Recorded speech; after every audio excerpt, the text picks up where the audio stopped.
요한복음 15장 13절에서 14절 말씀입니다. 신약성경 175면입니다. 제가 봉독해 드리겠습니다. 사람이 친구를 위하여 자기 목숨을 버리면 이보다 더 큰 사랑이 없나니 너희는 내가 명한 대로 행하면 곧 나의 친구라. 제가 이렇게 아이들하고 있으면 아이들, 특히 어린아이들한테는 특이한 사상, 특이한 생각이 있는 것을 보게 됩니다. 그건 바로 다 내 거 사상입니다. 무조건 다 내 거입니다. 아이들은 타협이 없습니다. 자기 눈앞에 있는 것 무조건 내 거이고 자기 손 안에 들어온 것 끝납니다. 빌려준다, 한번 보게 해준다 없어요. 무조건 내 손에 너 들어와서 평생 나와 함께 가자. 다 내 거 사장. 아이들의 마음속 깊은 곳에 있습니다. 근데 이렇게 보면 꼭 아이들만 그런 것 같지는 않습니다. 어른들의 마음속에도 이 다 내 거라는 사상이 있습니다. 물론 아이들만큼 극단적이지는 않아요. 그래도 분명히 이 어른들의 마음속에도 내 거, 다 내 것까지는 아니어도 내 거라는 것은 확실하게 있습니다. 왜냐? 우리가 이제 나라를 만들고 그래서 법을 할 때 헌법이 근간이잖아요. 근데 이 헌법에서 아주 중요하게 지켜지는 것, 생각하는 것 중에 하나가 소유권이에요. 소유권, 내 것. 말이 어려워서 소유권인데 내 것으로 확정이 되고 확보되는 것, 이거는 누구도 침해할 수 없고, 그러니까 쉽게 말해서 이 물병이 제 것인데 이거를 누구도 뺏어갈 수 없다. 이게 소유권이죠. 아주 쉽게 말하면. 근데 이 소유권이 인간의 근본적인 권리라고 여기는 게 우리나라의 헌법이고, 지금까지 우리나라의 헌법이 나오기 전까지 한 300년 정도 진행되어 온 근대 유럽의 사상의 결정이었습니다. 그래서 우리는 항상 우리 손안에 들어온 것은 무조건 우리 것이라고 여기죠. 우리 통장에 있는 돈 어느 누구도 가져갈 수 없죠. 가져가면 큰일 나죠. 정말로 큰일 납니다. 그거는. 그렇게 우리 손안에 들어온 것을 우리는 우리 것이라고 생각하다 보니까 우리 것이 아닐 수 있는 것임에도 불구하고 우리 것이라고 생각하는 것들이 늘어나기 시작합니다. 우리의 시간, 우리의 기회, 우리의 자녀, 어쩌면 우리 것이 아니지만 우리 눈앞에 놓여있다는 것 하나만으로 어른이더라도 그것은 내 것이 아닌가 라는 생각조차도 하지 못할 정도로 무의식적으로 이미 내 것이라고 생각을 하고 있죠. 그렇게 우리는 내 것이라고 생각하는 것들이 많고, 어린아이들부터 그런 것을 보면 어쩌면 사람의 본성이 내 것을 너무나 중요하게 여기고 다 내 거라고 생각하는 것이 마음속 깊이 있는 것인지도 모릅니다. 그런데 이게 특이하게도 우리가 사회를 둘러보고 인류의 역사를 보다 보면 그런 생각에 휘둘리지 않는 사람들이 있어요. 그런 생각에 지배당하지 않고 과감하게 자신의 소유를 내려놓고 자신이 가지고 있는 것을 버리는 사람들이 있습니다. 그런 사람들은 정말로 특이하면서도 정말로 대단한 사람들이에요. 그래서 성경에서도 그런 사람들을 자세히 기록하고 있고 그런 사람들에 대해서 아주 높은 평가를 하고 있습니다. 그래서 오늘은 성경에서 나오는 이 버리는 모습에 대해서 한번 같이 이야기를 나누고 생각을 나눠봤으면 좋겠습니다. 오늘의 말씀은 요한복음 15장 말씀입니다. 예수님께서 제자를 모아놓고 이제 본격적인 고난이 시작되기 전에 제자들과의 마지막 시간 가운데 나누는 말씀입니다. 그러니까 아주 귀한 말씀이죠. 그런데 여기서 13절에서 이렇게 말씀을 하세요. 13절 말씀을 보시면 사람이 친구를 위하여 자기 목숨을 버리면 이보다 더 큰 사랑이 없나니. 여기서 보면 아까 지금까지 했던 이야기, 버리는 이야기가 너무나 명확하게 나오죠. 여기서 무엇을 버린다고 합니까? 자기 목숨. 나를 위하여? 아니에요. 나의 가족을 위하여? 아니에요. 누구를 위하여? 친구를 위하여. 다른 사람을 위하여 자기의 목숨을 버린다는 이야기예요. 이 행위는 아주 높은 평가를 받고 있어요. 그것을 어디서 할 수 있죠? 후반부에 이보다 더 큰 사랑은 없다. 무엇을 받고 계시죠? 이것보다 더 큰 사랑이 없다. 이것보다 더 큰 일을 해낼 수 없다. 그러니까 이것이야말로 가장 높은 행위라고 할 수 있죠. 왜 그럴까요? 사실 이거에 대한 해석은 그렇게 어렵지 않아요. 우리 모두 알잖아요. 생명이란, 목숨이란 그 무엇보다도 중요한 것이니까. 속담 중에 땅바닥에 굴러도 이승이 낫다라는 말이 있죠. 물론 원래는 땅바닥이 아니라 다른 말이긴 하지만 차마 여기선 그 말을 쓰기가 그래서 땅바닥이라고 할게요. 땅바닥이 그래도 낫다. 아무리 땅바닥에 굴러도 이승이 낫습니다. 라는 게 우리 선조들의 지혜였어요. 하지만 우리 선조들만의 지혜였을까? 아닙니다. 저 그리스 신화의 일리아드라는 작품인데 거기에도 똑같이 거기 보면 일리아드가 아니라 오디세이아인데 오디세이아에서 그 오디세이의 일행이 이렇게 지옥에 가서 아킬레스를 만나요. 거기서 어떻게 지내셨습니까? 어쩌고저쩌고. 근데 내가 지옥에 내려와 보니까 여기 있는 것보다 아무리 이승이 힘들어도 이승이 낫더라 라고 하는 말을 하는 장면이 있어요. 그런 거 보면 우리나라만이 아니라 저 서양의 사람들도 똑같은 생각. 아무리 힘들어도 일단은 사는 게 좋다. 일단 살고 봐야 한다. 그렇게 본다는 것을 알 수 있어요. 그러니까 누구나 목숨을 소중하게 여기고 이 목숨이 없으면 그 무엇도 소용이 없잖아요. 아무것도 할 수 없어요. 그러니까 우리에게는 생명이 가장 소중해요. 하지만 이 생명을 버리는 사람들이 있어요. 그래서 이 생명을 버리는 것이야말로 자기 친구를 위하여 다른 사람 위하여 버리는 일이야말로 가장 큰 사랑의 행위다라고 예수님께서 말씀하시는 거예요. 근데 정말로 이런 사람 있어요? 정말로 이런 사람 있어요. 우리나라에도 있었고 있고 옛날부터 아주 많았죠. 어디서 볼 수 있을까요? 내일이 무슨 날입니까? 내일은 공휴일이죠. 왜 공휴일이죠? 현충일이니까. 그리고 현충일 하면 우리는 누구를 생각해야 되죠? 당연히 우리의 순국선열과 참전용사들을 생각해야 되는 날입니다. 우리가 왜 순국선열들이 이렇게 존경하고 국가 차원에서 예우를 다할까요? 이유는 간단하죠.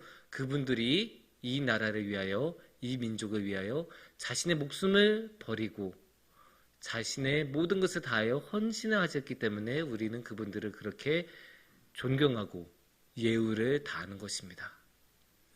그 임용환 박사님이란 분이 계세요. 유튜브에 이제 열심히 연구해서 전쟁에 대해서 많은 이야기를 하신 분이 계신데 그분이 이런 이야기를 하셨어요.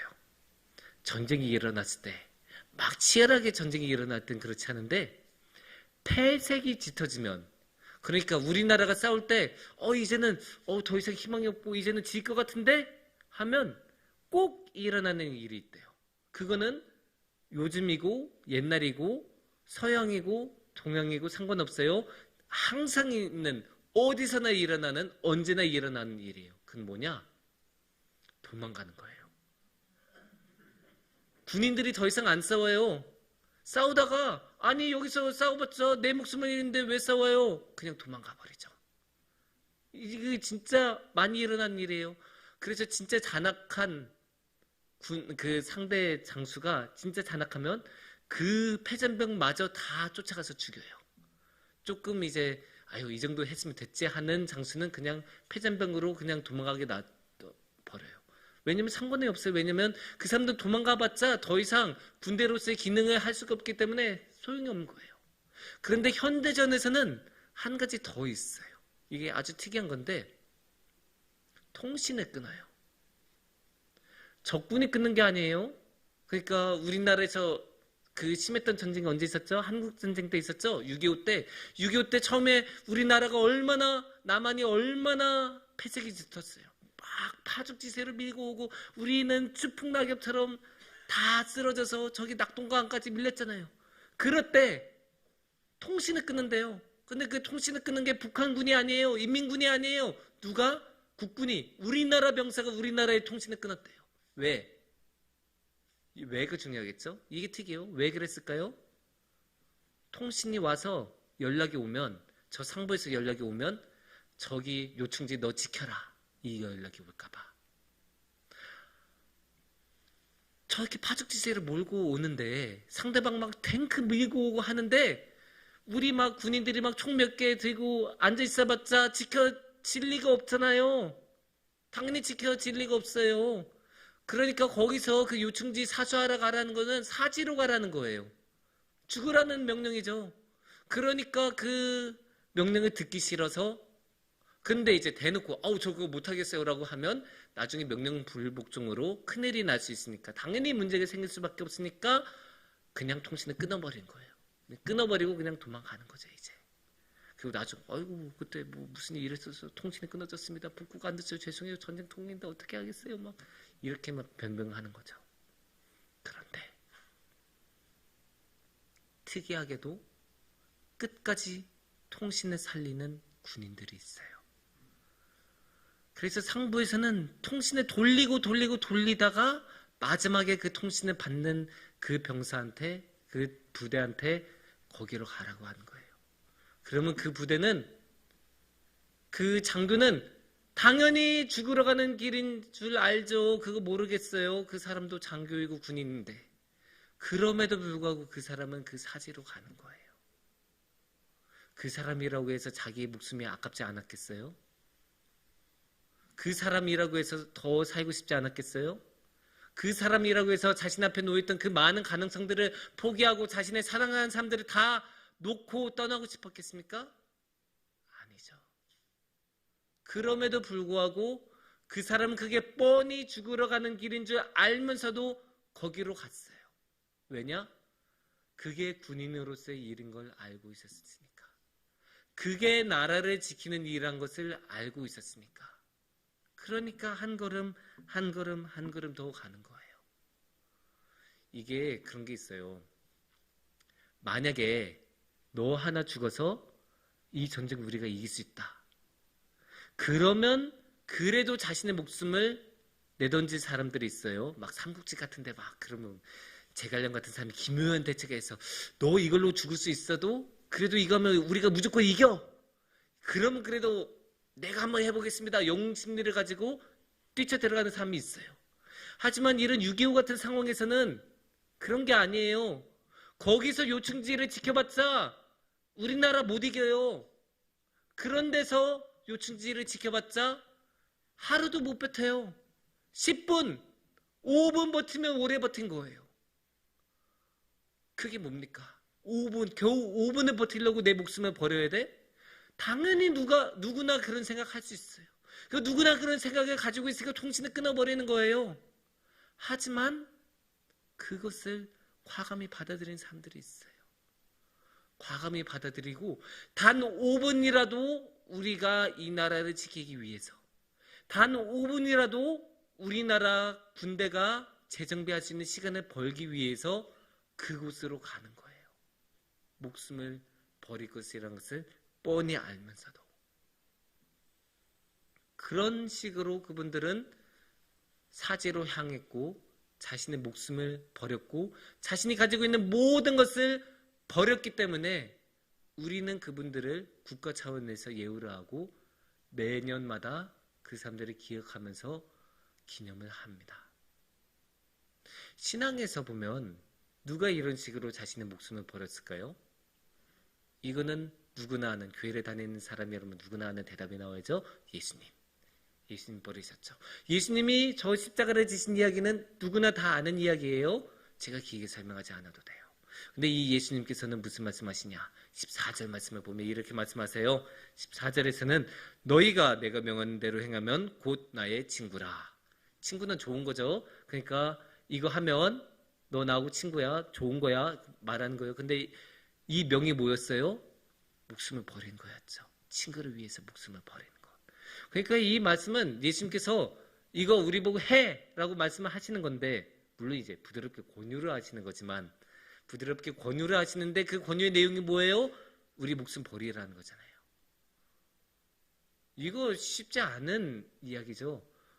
너 죽어. 물론 아주 거치게 말하는 거지만 너 목숨을 다해서 목숨을 버리면서까지 날 따라와. 너 목숨을 버려. 이렇게까지 말씀하시는 건데 왜 예수님은 이렇게 자신감 있게 말씀하실 수 있으셨을까요? 1번, 예수님 스스로 우리를 위해서 목숨을 버리셨으니까. 자기는 안 하고 남만 시키면 보기가 안 좋잖아요. 하지만 예수님은 스스로 하셨기 때문에 그런 것을 시켜도 떳떳하신 거예요. 그리고 두 번째, 생명은 하나님께 있으니까. 생명은 우리 것이 아니에요. 우리가 살아가니까 생명은 당연히 우리 것이라고 너무나 쉽게 생각하지만, 그리고 이 세상도 법원도 당연히 그렇게 판단하겠지만 아니에요. 생명은 하나님의 것입니다. 그러니까 우리는 우리 것이라고 하면 절대로 포기 못해요. 하지만 이게 하나님의 것이라고 생각하면 그래, 하나님의 뜻을 위해서 그게 하나님의 뜻이라면 하고 과감하게 내려놓을 수 있어요. 그렇게 내려놓을 때 우리는 하나님의 친구가 되고 예수님의 친구가 돼요. 예수님께서 더 이상 우리를 노예로 여기지 않으시고 친구로 여기시고, 친구로 여긴다는 건 동등해진다는 거잖아요. 그래서 동등한, 함께 겸상도 할 수 있고 이야기도 나눌 수 있는 그런 당당하게 함께 할 수 있는 하나의 개체로서, 하나의 사람으로서, 하나의 인격으로서 대해주신다는 게 오늘의 말씀이에요. 물론 이거는 우리 능력으로는 안 돼요. 누구의 능력으로? 성령님의 도움으로. 그리고 예수님께서 먼저 십자가에서 우리를 위해서 목숨을 버리셨으니까 우리도 그 모습을 따라서 기꺼이 우리의 목숨을 버릴 수 있습니다. 사랑하는 성도님들, 우리는 기본적으로 우리 자신만을 생각해요. 그거는 어쩔 수 없어요. 우리 사람의 본성이 그래요. 저도 그런 경우가 너무나 많고, 그래서 우리의 것을 조금이라도 포기하지 않으려고 하고 우리의 이권, 우리의 이득을 조금이라도 포기하지 않으려고 하죠. 하지만 예수님께서는 그거 포기하라고 하십니다. 그 모든 것, 심지어 목숨마저도 포기하라고 하십니다. 왜냐? 목숨은 우리의 것이 아니라 하나님의 것이니까. 그래서 그렇게 우리가 그것을 내려놓고 버리고 예수님을 바라볼 때 예수님과 진정으로 함께 할 수 있는 그 큰 복이 우리 성도님과 함께 하기를 축원합니다. 함께 기도하겠습니다.